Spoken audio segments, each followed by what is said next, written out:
there was a big debate between Bill Nye the Science Guy and creationist Kenneth Ham that took place at Ham's Kentucky Creationist Museum. And as expected, Bill Nye, of course, brought a lot of science and knowledge and reason and logic, as well as in the later parts, a little bit of passion, that passion for learning.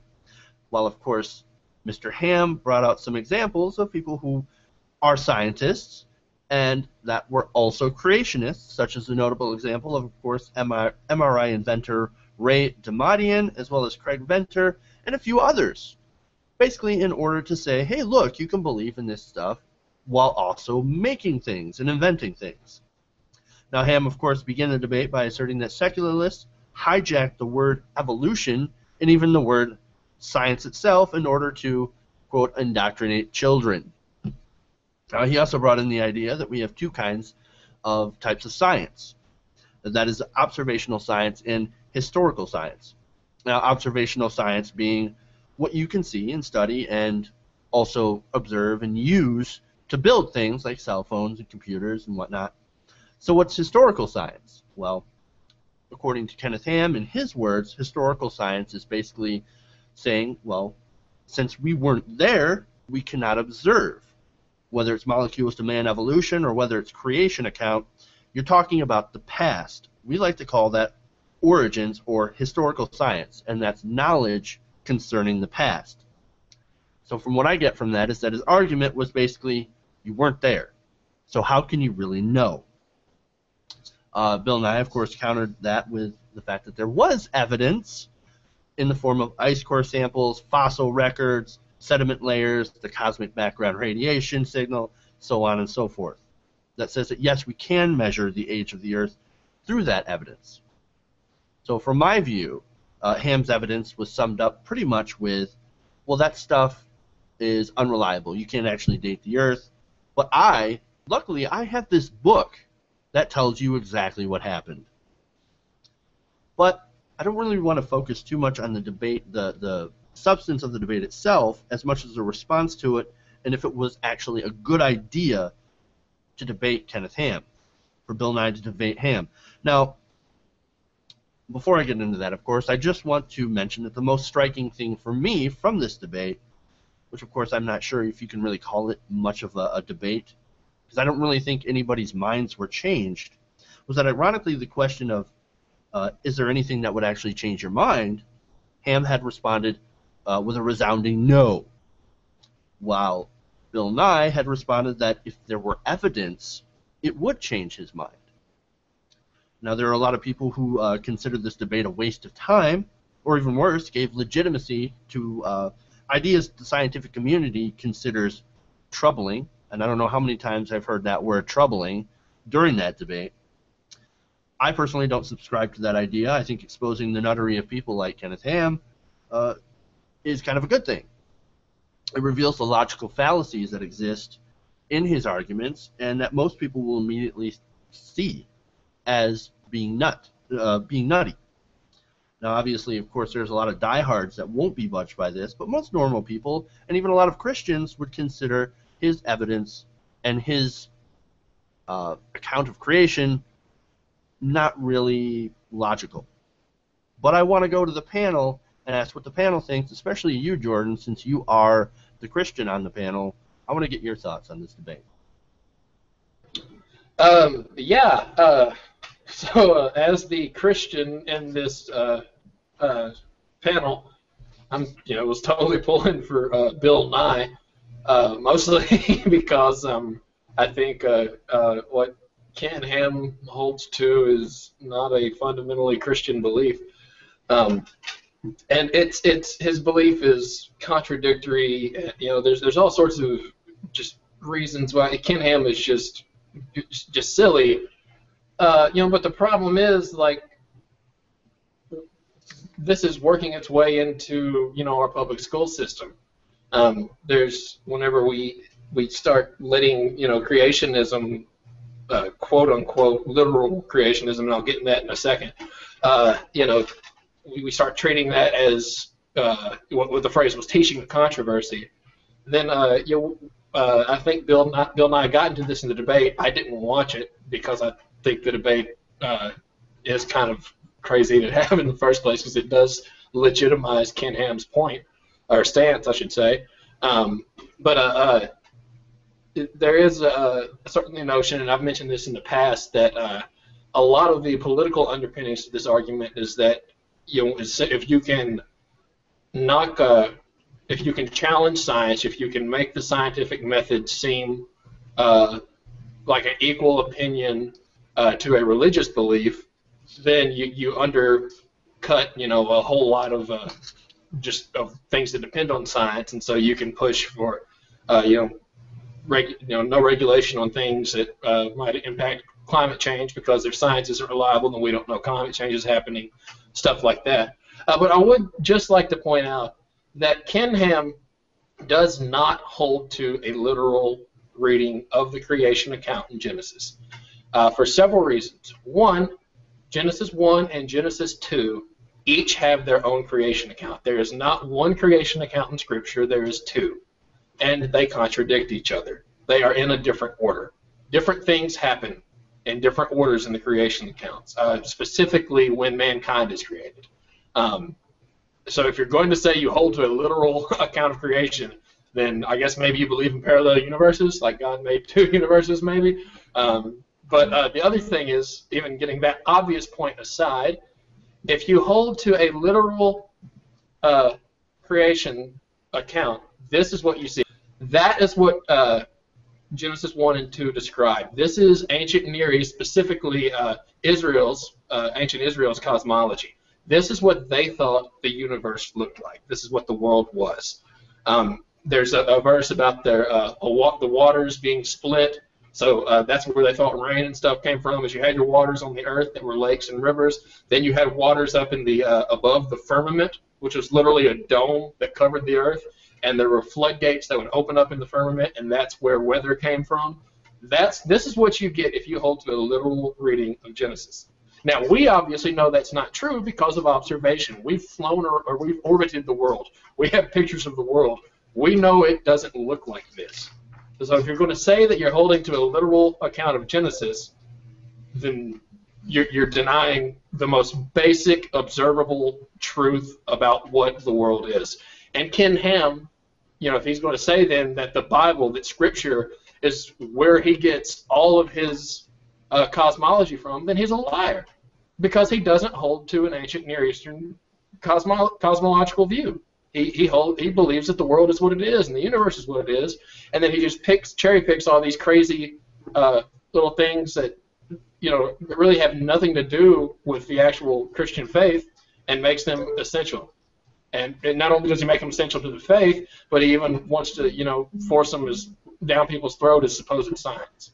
I actually think this debate was a great idea. I don't get I'm not a subscriber to the concept that you don't debate people who are wrong because you're lending credibility to their ideas. You debate people for the purpose of pulling people who are on the fence or who are wishy-washy onto your side, and you debate them because you want to try and sway the masses. And we live in a country where I think 40% of the country believes in evolution, 40% believes in, I'm making up numbers, 40% believes in creationism, and 20% are like wishy-washy. And I realize some of them are people who believe in evolution for animals and not for people, or people who believe that God was behind evolution, or all these different variants. But my point is you got to go out and debate these people, and you got to go and you got to win. Like, you can't do that guy who debated Bill O'Reilly who couldn't respond to the tides question. But it's important to debate people. It's important to debate people on questionable issues, and I think it was overall a good idea, even if he didn't sway the people that he was necessarily speaking to in the room. Like, you can always pull up these videos later, and I think that the people who are most likely to get swayed are the people who don't believe in evolution but believe in, like, the Big Bang Theory, and they're like, well, wait a minute, you don't believe in the Big Bang Theory to that other guy? Because that other guy was dismissing a lot of other scientific, like, things that are more commonly accepted than evolution. So I think the debate was a great idea. No, but see, the problem with that argument, though, is that's not how cognitive dissonance works. And again, I say this, I didn't watch the debate Jeff, feel free to correct me if I'm wrong here. But Sean, you kind of included like theistic evolutionists and people like that in the group. My understanding is Bill Nye is strictly debating what we call in Christian circles young Earth creationism, meaning a 7-day creation. The Earth is 4,000 to 6,000 years old, depending on whose numbers you're looking at. Yada yada yada. If I understood properly from some of the little comments I saw on my newsfeed, Bill Nye, even specifically in defense of his point, brought up theistic evolution as an alternative to young Earth creationism and said, hey, there's a way for you to still be a Christian and still be compatible with science. And so that's the kind of debate, that's the debate that needs to happen there, because this debate didn't win anybody over, and from young Earth creationism to believing in science. What would have done that though is a debate or a dialogue between somebody like Kenneth Miller, who is a respected scientist who wrote Finding Darwin's Guide, which is a book about theistic evolution, stuff like that. A debate with somebody like that and Ken Ham, or like I say, even a dialogue, maybe not so much with Ken Ham, but with other more intellectually honest members of that community. I'm not a big fan of Ken Ham in particular, but anyway, and the reason I say that too is because this young Earth creationism is cognitive dissonance to the extreme. And the way cognitive dissonance works is whenever you challenge it and show it that it's wrong, it becomes further entrenched. This is not an intellectually honest stance. Again, especially I think coming from guys like Ken Ham. And so whenever you come to it in a debate like this and you corner people who believe that, all you're going to do is further entrench that. Now, I do think this debate needs to happen, let's say, in Congress, where our legislatures are allowing what gets taught in our schools. There you can debate if one of these is valid.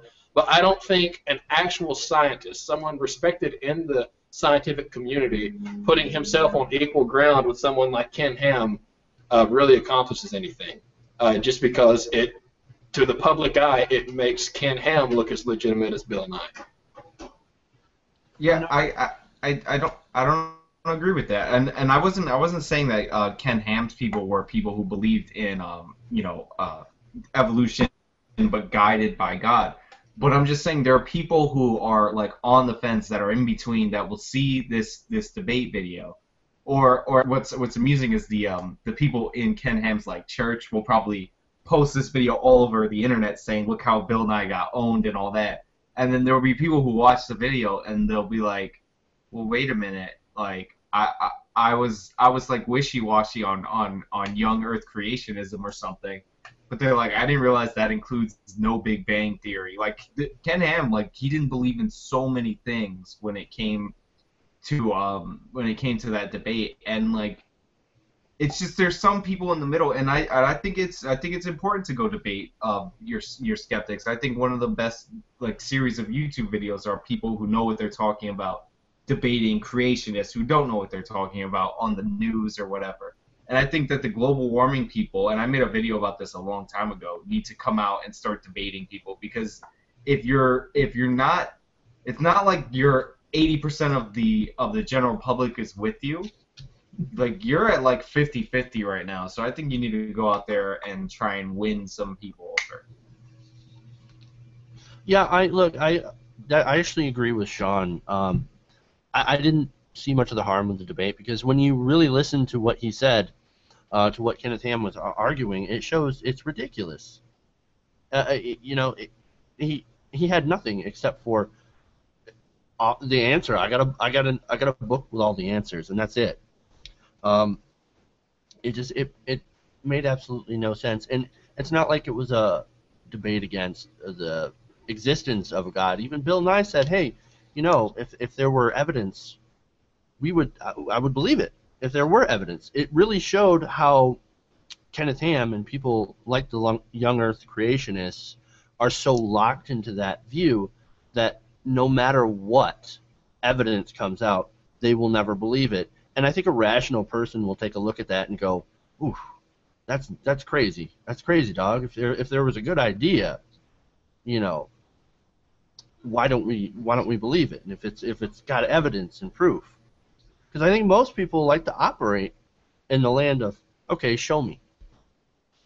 And so, of course, some people don't. But so let me kind of nuance my stance. I don't think that any reasonable person watched this debate who was on the young Earth creationist side. Like, I think that's an inherently unreasonable position. So the idea that, a reasonable young Earth creationist is going to watch this and then jump sides, I think is kind of a nonsensical point because I don't know. I could be wrong of many, reasonable people, at least in that area, that are going to, hold to that position. Now, but I will say this, because I do believe in evidence and, observable data, I will say there's the potential for this being good, but kind of for the converse reasons that you guys do. I don't think this debate is going to win over anyone to reason. However, I do think what it might do is energize, the phrase here in politics, energize the base, get people like us talking, and get enough pressure put on legislators to move on this. Because right now, a lot of these legislators get away with it because the silent majority, who believes in science, has allowed this group of crazy people to ram their agenda into the education sphere. And so if a debate like this, mobilizes reasonable people to stand up for science and education, and make senators and congressmen scared, or make them realize, hey, maybe I could get voted out for being anti-evolution instead of maybe I could get voted out for being pro-evolution, then this debate could turn out to be a great thing. So I guess time will tell on that. I would love to see that happen. I would love to be wrong. But I don't know that that's going to be the case, but I would be so glad to be wrong about that. I love how you brought up the political angle, because I think it was less for Kenneth Ham, and this is my speculation, but I think this is less about Kenneth Ham pushing his belief in trying to move people over as it is for trying to make a political push.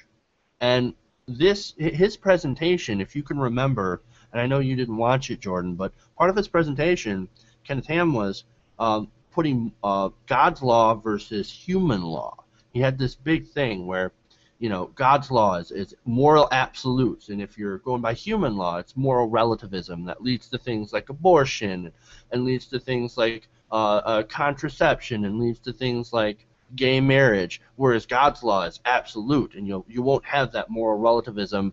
And he really sort of made those political points through that abortion is wrong, that gay marriage is wrong, that contraception is wrong, and that if you followed God's law, I mean, you wouldn't do anything wrong because you've got these strong moral absolutes. And that's really what he tried to push, part of that. And the other part that makes it political is he wants to put this stuff in the schools. And that's really the whole point of this, is that he was trying to get this into school. And Bill Nye was also playing a political angle as well by consistently saying, look, we need to make sure we don't get this in the schools so we can stay economically competitive for the rest of the world. And we can have scientists, the kids growing up with the correct learning, the correct science. This is really sort of a battle. I saw this not to switch people on the fence, but more to ensure that for both sides get the future that they want. It's really a battle over the children. Yeah, totally. And I'll go as far, I'll even clarify this to an extent there. I agree with Mr. Ham. As a Christian, I do believe in absolute truth. I do believe, in the God, in a God who's revealed himself to us and, has decreed things right and wrong. But what's not absolute is Ken Ham's interpretation of that revelation. And there is a humility anytime you're interpreting Scripture as Christians, where we have to realize that we may not be right all the time. However, that is not the same thing as saying that we can't be sure someone else is wrong. And I'm pretty sure Ken Ham is wrong. And I think I've made a decent point arguing that from a Christian perspective tonight on why we can be, whether you agree with Christianity or not. I think it's safe to say we can find common ground that Ken Ham is wrong. Right, and it was all about him trying to say that, no, my interpretation of this ancient book whether you believe it or not, I know I don't, but his interpretation is right and you're wrong and everybody's wrong, but I can't present any sort of proof with it for that. Right. But the overall reason I think this debate was good is because you didn't lose anybody. Like the young Earth creationists, like nobody from their side came to our side, and nobody from the evolution side came to the young Earth creationist side, in my opinion, from the debate, right? Like if you were on one side firmly, like you were going to stay on that side. But I can't see how, like, the reasonable person who doesn't pay attention much watches that debate and like I can't see how any more than 2 out of 10 go to the young Earth creationist side. Like you can't sway people who are in the middle who don't really pay attention to which side to the side that you want. And I don't people who are like you lend credibility and all that. Like first of all, the young Earth creationists are winning because they're changing the textbooks. Secondly, like he didn't lose. Like he didn't lose the debate, and we didn't lose any people. If anything, we gained some people. Like I just can't see us losing people on because of that debate. Yeah, well, and that's not what I meant. Whenever I say you gain credibility, I'm glad you brought that out because I wasn't as articulate as I should have been if that's what it came across as. What I mean, it's the same thing that we see with anti-climate change scientists. Anti-climate change. There are no anti-climate change. Right. Well, there's 1% or whatever. But anyway, whenever those guys go on TV and promote their agenda, they don't win anybody over. But what they do is change the narrative, and that is presented as a reasonable stance on CNN, not just on Fox, but on CNN. And then eventually, that trickles all the way down to where sometimes you'll even occasionally, very rarely, hear, like NPR allow someone to come on as a climate denier and not treat them like they're crazy. And so that's what I'm afraid of. It's not the numbers, the people who are adherents, jumping ship. That's not going to happen.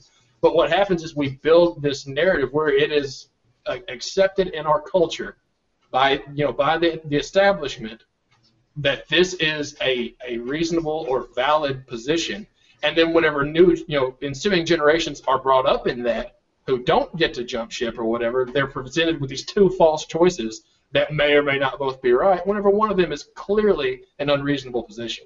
And again, I don't know that necessarily happened here. What I'm hoping for is what I outlined earlier, that this mobilizes reasonable people to put pressure on legislatures and end this quote-unquote debate.